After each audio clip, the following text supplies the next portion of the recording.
Hi అండి, తెలుగు కథల ప్రపంచంకు స్వాగతం.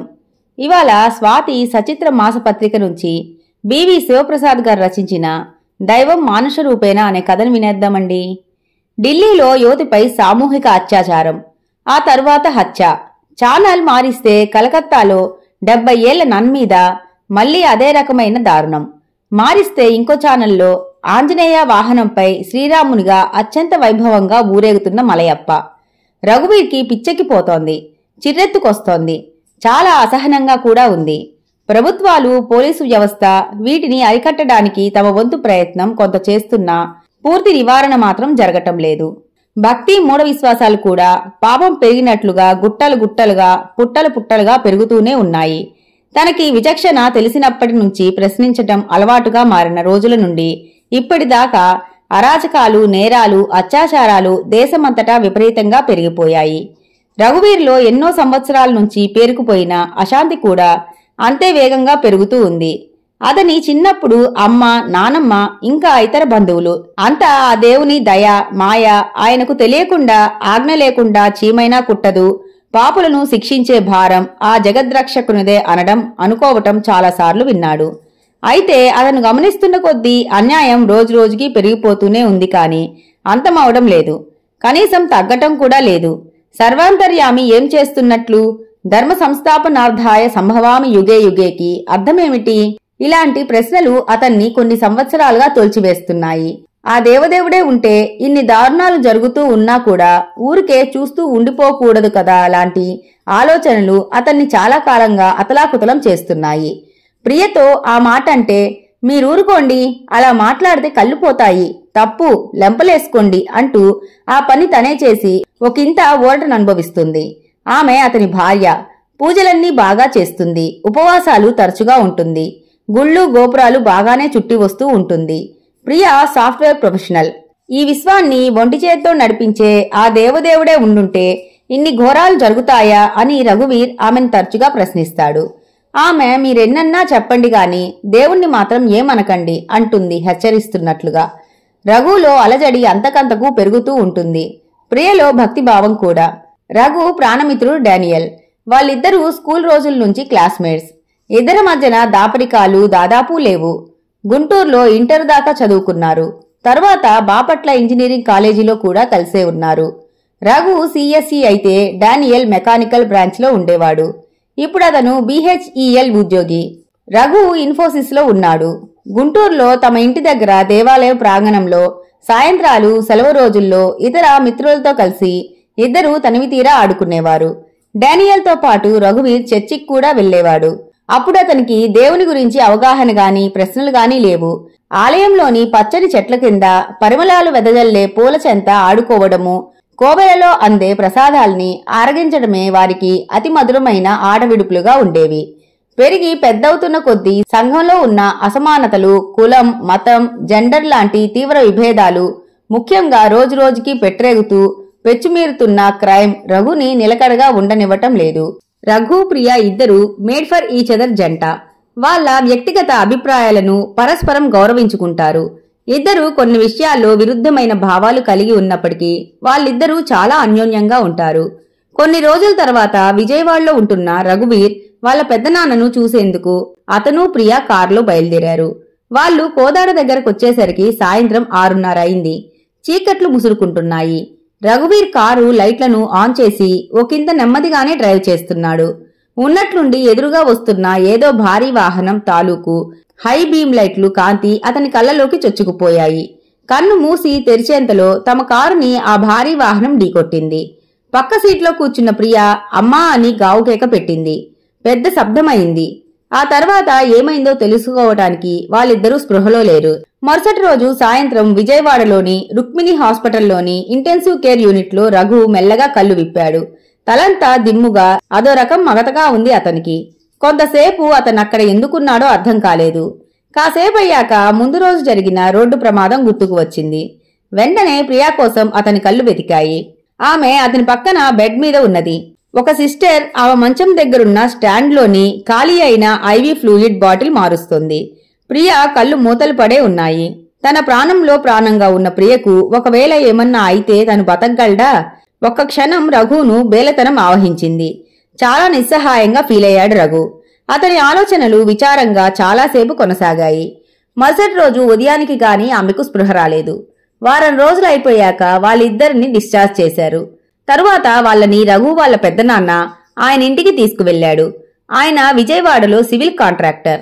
రఘువీర్, ప్రియా నెమ్మదిగా కోలుకున్నారు. ఆ రోజు హైవే మీద హెవీ లోడ్తో ఉన్న పెద్ద లారీ ఒకటి వీళ్లు ప్రయాణం చేస్తున్న వైపే ఎదురుగా వచ్చి రాంగ్ సైడ్లో గుద్దింది. లారీ డ్రైవర్ స్పాట్లోనే చచ్చిపోయాడు. రఘు, ప్రియా తీవ్రమైన షాక్కు గురై స్పృహ తప్పారు. ఎవరో 108కు ఫోన్ చేస్తే వీళ్ళని హాస్పిటల్లో చేర్చడం జరిగింది. రఘు సెల్ ఫోన్లో వాళ్ళ పెద్దనాన్నతో ఫోన్లో ప్రమాదం జరిగే కొద్దిసేపటి క్రితం మాట్లాడటం వలన అది వీలైంది. మీరు ప్రాణాలతో బయటపడటం ఓ మిరాకిల్ అన్నాడాయన. లేదంకుల్, అది మిరాకిల్ కాదు, అంతా ఆ తిరుపతి వెంకటేశ్వర స్వామి దయ అందామె. మళ్లీ ఇంత ఘోర ప్రమాదం నుంచి ఏ అవయవ లోపము లేకుండా ప్రాణాలతో ఉండటం కేవలం ఆ దేవుని మహిమ అందామె. రఘు మౌనంగా ఉండిపోయాడు. అతనికి తెలిసిన విషయం ఏమిటంటే సమయానికి కారులో ఉన్న ఎయిర్ బ్యాగులు తెరుచుకోవడం వల్ల అవి వాళ్ళ ప్రాణాల్ని కాపాడడంలో ముఖ్య పాత్ర పోషించాయి. అంతేకాక వాళ్ళిద్దరూ సీట్ బెల్ట్స్ పెట్టుకున్నారు. లేకుంటే ఇంపాక్ట్కు వాళ్ళిద్దరూ సీట్లోంచి బయటకు విసిరేయబడి ఉండేవాళ్లు. కారణాలు ఇంత లాజికల్ గా ఉంటే ప్రియా ఇది కేవలం దేవుని దయ అంటుందేంటి రఘు మనసులో అనుకున్నాడు. చాలాసేపు ప్రియా దేవుణ్ణి స్తోత్రం చేస్తూనే ఉంది. రఘు వాళ్ళ పెద్దనాన్న అంగీకార సూచకంగా తలూపుతున్నాడు. కొన్ని రోజులు పోయాక రఘు ఓ రోజు సాయంత్రం ఆఫీస్ నుంచి ఇంటికి వస్తున్నాడు. కంపెనీ బస్టాప్ కు వాళ్ళుంటున్న అపార్ట్మెంట్ కు కొంత దూరం ఉంది. తను నడుస్తూ ఉండగా అతనికి ఓ ఫైర్ ఇంజన్ వాళ్ల రోడ్డు మీద నుండి వెళుతూ కనిపించింది. ఎక్కడో అగ్ని ప్రమాదం జరిగినట్లుంది అనుకుంటూ ఇంటికి వచ్చాడు. మెయిన్ గేట్ కి బయట లోపల కూడా ఏదో హడావిడిగా ఉంది. వాళ్ళ అపార్ట్మెంట్ లో ఉండే వాళ్ళు చాలా మంది అక్కడ నిలబడి మాట్లాడుకుంటున్నారు. తమ ఫ్లోర్లోనే పక్క ఫ్లాట్ లో ఉండే వర్మగారు కనిపించారు. రఘువీర్ ఆయన్ని పలకరించగానే, సార్, మనం చాలా అదృష్టవంతులం, అంతా అమ్మా భగవాన్ దయ, లేకుంటే మన అపార్ట్మెంట్ మొత్తం బూడిదగా మారిపోయి ఉండేది అన్నాడు. రఘువు వెంటనే కొద్దిసేపటి క్రితం తను రోడ్డు మీద చూసిన ఫైర్ ఇంజన్ గుర్తుకు వచ్చింది. ఏమైంది వర్మగారు అని అడిగాడు. ఏమైందేంటి సార్, మీ కింద ఫ్లాట్లో 301లో ఫైర్ యాక్సిడెంట్ అయింది. వాళ్ళ హాల్లో ఉన్న ఫర్నిచర్ మొత్తం కాలిపోయింది. నేను, సూర్యనారాయణ గారు, సీను గారు అందరం కలిసి నీళ్లు జల్లి ఫైర్ ఎక్స్టింగ్విషర్లతో మంటలను ఆర్పడానికి ప్రయత్నించాం. ఈ లోపల ఫైర్ ఇంజన్ వాళ్ళు రావడం వలన మనందరం బతికిపోయాం. లేకుంటే చాలా ఘోరం జరిగే ఉండేది అన్నాడు. మరి ఆ ఫ్లాట్లో వాళ్ళు ఆ సమయంలో ఇంట్లో లేరా అని అడిగాడు రఘువీర్. లేదు సార్, వాళ్ళు నిన్ననే తిరుపతి వెళ్లారట. ఈవేళ మధ్యాహ్నం ఈ యాక్సిడెంట్ జరిగింది అన్నాడతను. రఘు చుట్టూ చూస్తే వాతావరణం భీభత్సంగా ఉంది. తన కారు మీద కవరు, విండ్షీల్డ్ మీద కొన్ని పేపర్లు కప్పబడి ఉన్నాయి. దగ్గరలోనే 2వ ఫ్లోర్లోని రాంబాబు గారు కనిపించారు. రఘు తన కారు దగ్గరికెళ్లి అతన్ని చూసి, రాంబాబు గారు, పెద్ద ప్రమాదం ఆ దేవుని దయవల్ల తప్పిందండి. నిప్పంటుకున్న ఫ్లాట్లోంచి కిటికీకున్న గాజు పెంకులు బద్దలయ్యి పొడి పలుకులు అంతా సరిగ్గా మీ ఫ్లాట్ కింద సెల్లార్లో ఉన్న మీ కారు మీద పడ్డాయి. నేను సమయానికి చూడటం వల్ల వెంటనే మీ కారుని దొరికిన వాడితో కవర్ చేశాను. అంతా ఆ భగవంతుని దయ అన్నాడు. రఘు అతనికి థ్యాంక్స్ చెప్పాడు. ఈ లోపల ప్రియ ఆఫీస్ నుంచి క్యాబ్లో ఇంటికి వచ్చింది. విషయం తెలుసుకున్న ఆమె ముందుగా నిర్ఘాంతపోయింది. తరువాత అంతా ఆ ఏడుకొండల స్వామి దయ అంటూ ఒక్కసారి గాల్లోకి నమస్కారం చేసింది. రఘుకు ఓసారి తీవ్రమైన జబ్బు చేసింది. మామూలుగా ఓ రోజు వచ్చిన జ్వరం 60 రోజులకు గాని తగ్గలేదు. డాక్టర్లు ఎన్ని పరీక్షలు చేసినా కారణమేమిటో అంతుపట్టలేదు. ఆ 2 నెలలు ప్రియ చాలా తల్లడిల్లిపోయింది. రోజు విపరీతంగా పూజలు చేసింది. తర్వాత మెల్లగా అతను మామూలు మనిషయ్యాడు. అతనికి పూర్తిగా తగ్గిన తర్వాత ప్రియ, చూశారా, నేను చేసిన పూజల వల్లే మీరు దేవుని దయ వలన కోలుకున్నారు. ఇక నుంచైనా దేవుడు లేడు అన్న ఆలోచన వదిలిపెట్టండి అంది. రఘు మళ్లీ మౌనంగా ఉండిపోయాడు. కాని అతను అంతరంగాల్లో తీవ్రమైన సంఘర్షణను అనుభవిస్తున్నాడు. రఘువీర్ వాళ్ళ ఆఫీసులో మస్తాన్ అనే అతను పనిచేస్తున్నాడు. తను రఘు ప్రాజెక్టులో టీం మెంబర్. వాళ్ళిద్దరూ అప్పుడప్పుడు బ్రేక్ టైంలో పిచ్చాపార్టీ మాట్లాడుకుంటారు. ఓ రోజు మాటల్లో అతను సొంత అనుభవం గురించి చెప్పాడు. రఘుగారు, నేను మా అమ్మతో వేగలేకపోతున్నానండి. ఆమె నన్ను నమాజ్ చేయమని, తద్వారా స్వాంతన పొందమని తరచుగా చెబుతూ ఉంటుంది. నాకేమో ఆ మాట వింటేనే విరక్తి కలుగుతుంది అన్నాడు. ఎందుకు? రఘు ప్రశ్నించాడు. నేను 10th క్లాస్ చదువుతున్నప్పుడు మా నాన్న ఓ ఘోర రైలు ప్రమాదంలో చనిపోయారు. ఆయన వాస్తవంగా పరమ దైవభక్తుడు. మేమందరం క్రమం తప్పకుండా మసీదుకు వెళుతూ ఉండేవాళ్లం. ఆయన ఖాళీ సమయమంతా ఎక్కువగా ప్రార్థనలోనే గడుపుతూ ఉండేవాడు. అలాంటి మంచి వ్యక్తిని దేవుడు కాపాడనందుకు నాకు భక్తి అంటేనే ఏహభావం కలుగుతుంది. కాని ఈ విషయంలో మా అమ్మకు నాకు ఎప్పుడూ వాదనలు జరుగుతూ ఉంటాయి అన్నాడు. రఘుకు అతను తనలాగా ఆలోచిస్తున్నందుకు ఒకంత నైతిక ఆసరా దొరికినట్లయింది. ఫ్రెండ్స్, కొలీగ్స్ బాగుంది అంటుంటే రఘు, ప్రియా ఓ హిందీ సినిమా చూశారు. ఆ సినిమాలో దొంగ బాబాల గురించి, దేవుని పేరుతో జరిగే మోసాల గురించి, మూఢ విశ్వాసాలలోని డొల్లతనాన్ని చూపించారు.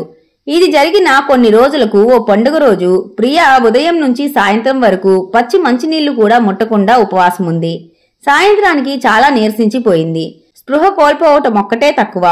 రఘువీర్కు ఈ విషయంలో చాలా బాధ కలిగింది. ఏంటి ప్రియా ఈ పిచ్చి పనులు? ఆరోగ్యం పాడవదు? ఆర్తిగా అడిగాడు.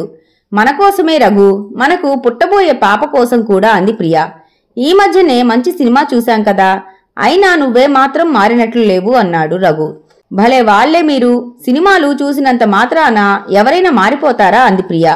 ఓ రోజు రఘువీర్కు తను ఇంజనీరింగ్ చదువుతున్నప్పుడు కాలేజీలో క్లోజ్ ఫ్రెండ్ అయిన లక్ష్మీ ప్రసాద్ ఫోన్ చేశాడు. అతను కాకినాడకు దగ్గరలో ఎలక్ట్రానిక్ సర్క్యూట్ బోర్డ్స్ తయారు చేసే పరిశ్రమ స్థాపించాడు. రఘు, మనం కలుసుకొని చాలా రోజులైంది. ఈ వీకెండ్ డానియల్ను కూడా తీసుకుని కాకినాడకు రాకూడదు? నువ్వు కొంత రిలాక్స్ అయినట్లు ఉంటుంది. ఇక్కడ నీకొక ఇంట్రెస్టింగ్ పర్సన్ ని పరిచయం చేస్తాను, ప్రియను కూడా తీసుకురా అన్నాడు. ఈ మాటలు విన్న రఘుకు మే నెల మధ్యాహ్నం రోజున గొంతులోకి తియ్యటి కొబ్బరి బోండం నీళ్లు జారినట్లుగా, గాఢాంధకారంలో కొట్టుమిట్టాడుతున్న వాడికి ఓ వెలుగురేగ కనిపించినట్లుగా అనిపించింది. ఆ తరువాత కొంచెంసేపు అదో రకమైన మానసిక ఉల్లాసాన్ని అనుభవించాడతను. లక్ష్మీప్రసాద్ తను చాలా విషయాల్లో ఒకే రకంగా ఆలోచించగలగటం అందుకు కారణం కావచ్చు. రఘు, ప్రియా, డానియల్ కాకినాడకు కారులో బయలుదేరారు. డ్రైవర్ని మాట్లాడుకోవడం వల్ల ఆ ప్రయాణాన్ని ముగ్గురు ఆస్వాదించారు. రోడ్డుకిరువైపులా పచ్చటి పొలాలు, కొబ్బరి చెట్లు, జనసాంద్రత అంతగా లేని చిన్న చిన్న ఊళ్ల గుండా చేసిన ప్రయాణం వాళ్లకు అలసట కలిగించలేదు. గమ్యం చేరిన తర్వాత రఘు, డానియల్ లక్ష్మీప్రసాద్తో కబుర్లలో మునిగిపోయారు. లక్ష్మీ భార్య మాధవికి, ప్రియకు ఒకరి గురించి మరొకరు తెలుసుకునే అవకాశం దొరికింది. మరుసటి రోజు ఉదయం లక్ష్మి అతిథులను అక్కడికి 15 కిలోమీటర్ల దూరంలో ఉన్న ఓ ప్రదేశానికి తీసుకుని వెళ్లాడు. అందరూ కలిసి అక్కడ ఉన్న స్కూల్ భవనంలోకి వెళ్లారు. లక్ష్మి వాళ్లకు దాదాపు 60 ఏళ్ల వయసుండి సన్నగా ఎర్రగా ఉన్న వ్యక్తిని పరిచయం చేశాడు. ఆయన పేరు రాజశేఖర్. ఆయన వీళ్ళని చూసి చిరుదరహాసం చేశాడు. ఆయన మొహంలో, ముఖ్యంగా కళ్ళలో వాళ్ళకి ఒక రకమైన చల్లటి వెన్నెల లాంటి కాంతి కనిపించింది. పరిచయ కార్యక్రమాలయ్యాక ఆయన ఎక్కువగా మాట్లాడలేదు.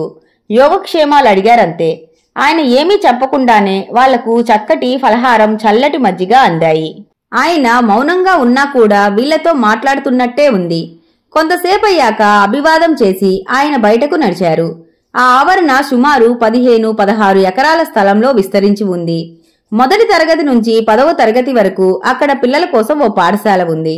తరగతి గదులు విరివిగా ఉన్నప్పటికీ వీళ్లకు కొంతమంది విద్యార్థులు చల్లటి చెట్ల కింద పాఠాలు నేర్చుకుంటూ ఉండటం కనిపించింది. కొంతమంది పిల్లలు విశాలమైన మైదానంలో కబడ్డీ, ఖోఖో లాంటి ఆటలు ఆడుతూ ఉన్నారు. రఘుకు రవీంద్రనాథ్ ఠాగూర్ స్థాపించిన శాంతినికేతన్ ఇలాగే ఉంటుందేమో అనిపించింది. అక్కడ చదువుకుంటున్న వాళ్ళందరూ అనాథ పిల్లలే అని లక్ష్మి చెప్పాడు. ఆ ఆవరణలోనే ఒక ఆసుపత్రి, పూల మొక్కలు ఉన్న నర్సరీ ఉంది. అంతేకాక ప్రత్యేకమైన యోగా మందిరం కూడా ఉంది. ఖాళీ స్థలంలో రకరకాల కూరగాయలు, ఆకుకూరలు పండిస్తున్నారు. ఆసుపత్రిలో వివిధ రకాల వ్యాధులతో బాధపడుతున్న రోగులు ఉన్నారు. అందులో కుష్ఠవ్యాధి బాధితులు ఎక్కువగా ఉన్నారు. వాళ్లు చాలా వరకు దేహభాగాలు పుళ్ళుపడి, మొహాలు వికృతంగా మారిపోయి దుర్భరమైన బాధను అనుభవిస్తూ ఉన్నారు. అక్కడి వాతావరణం చాలా దయనీయంగా ఉంది. అయితే రఘు వాళ్లకు అక్కడ ఒక అద్భుతమైన దృశ్యం గోచరించింది. రాజశేఖర్ గారు స్వయంగా కుష్ఠవ్యాధి సోకిన కొంతమందికి వాళ్ల గాయాలను శుభ్రపరిచి మందు రాస్తున్నారు. వాళ్లతో చాలా ఆప్యాయంగా, ఆత్మీయంగా మాట్లాడుతున్నారు. అది కళా నిజమా అని రఘు వాళ్ళకు అనిపించింది. మధ్యాహ్నం వరకు ఆవరణమంతా కలియ తిరిగారు. భోజనాలు చేసి విశ్రాంతి తీసుకున్న తర్వాత లక్ష్మి, ఇంక బయలుదేరుదామా అని అడిగాడు. లేదు, సాయంత్రం వెళ్ళవచ్చులే, రఘు వెంటనే అన్నాడు. ప్రియా, డానియల్ కూడా అంగీకరించారు. సాయంత్రం పూట విద్యార్థులకు పాఠం చెబుతూ రాజశేఖర్ గారు కనిపించారు. తర్వాత కొంతమంది పిల్లలతో ఆయన క్యారమ్స్ ఆడుతున్నారు. రఘుకు తాను వేరే ప్రపంచంలో విహరిస్తున్నట్లుగా ఉంది. ఈ రోజుల్లో సార్ లాంటి వాళ్ళుండటం సాధ్యమా అని లక్ష్మిని అడిగాడు. రాజశేఖర్ గారు మహోన్నతమైన వ్యక్తి. 5 ఏళ్ల క్రితం కెనడాలో ఆయన శాస్త్రవేత్తగా పనిచేసేవారు. ఓ దారుణ విమాన ప్రమాదంలో ఆయన తన భార్య, 2 ప్రియమైన పిల్లల్ని కోల్పోయారు. తరువాత ఇక్కడికి వచ్చి ఈ స్కూల్ను, ఆసుపత్రిని స్థాపించారు. నిర్భాగ్యుల కోసం ఇవి ఉద్దేశింపబడినవి. ఆయనకున్న డబ్బులు, ఆస్తి మొత్తం దీనిపైనే ఖర్చు పెడుతున్నారు అన్నాడు. రఘుకి ఇదంతా అపురూపంగా ఉంది. కొద్దిసేపట్లో చీకట్లు ముసురుకోవటంతో వాళ్ళు కాకినాడకి తిరుగు ప్రయాణమయ్యారు. బయలుదేరబోయే ముందు రఘు రాజశేఖర్ గారి పాదాలకు ప్రణామం చేశాడు. ఆయన సాదరంగా అతన్ని అక్కున చేర్చుకున్నాడు. రఘువీర్ ఇప్పుడు భక్తుడిగా మారిపోయాడు. అయితే గుళ్లలోనూ, గోపురాల్లోనూ విగ్రహాల, చిత్రపటాల రూపాల్లో కొలువుండి నిత్య పూజలు అందుకునే నిశ్చలమైన దైవాలకు కాదు, మనతోనే ఉంటూ మనకంటే ఉన్నతమైన విలువలు, ఆశయాలు కలిగి దయనీయ పరిస్థితుల్లో కష్టాల్లో ఉన్న సాటి మనుషులకు తమ ప్రేమ, సహాయాలను ఎలాంటి పరిమితులు లేక పంచుతూ సహానుభూతి కలిగి ఉండే రాజశేఖర్ గారి లాంటి మానుష రూపంలో ఉన్న ప్రత్యక్ష దైవాలకు. ఇంతటితో కథ సంపూర్ణం. ఈ కథ గనక మీకు నచ్చినట్లయితే లైక్ చేసి, షేర్ చేసి, కామెంట్ చేసి మన ఛానల్కి సపోర్ట్ చేసేయండి ఫ్రెండ్స్. ఇక ఉంటానండి. By by.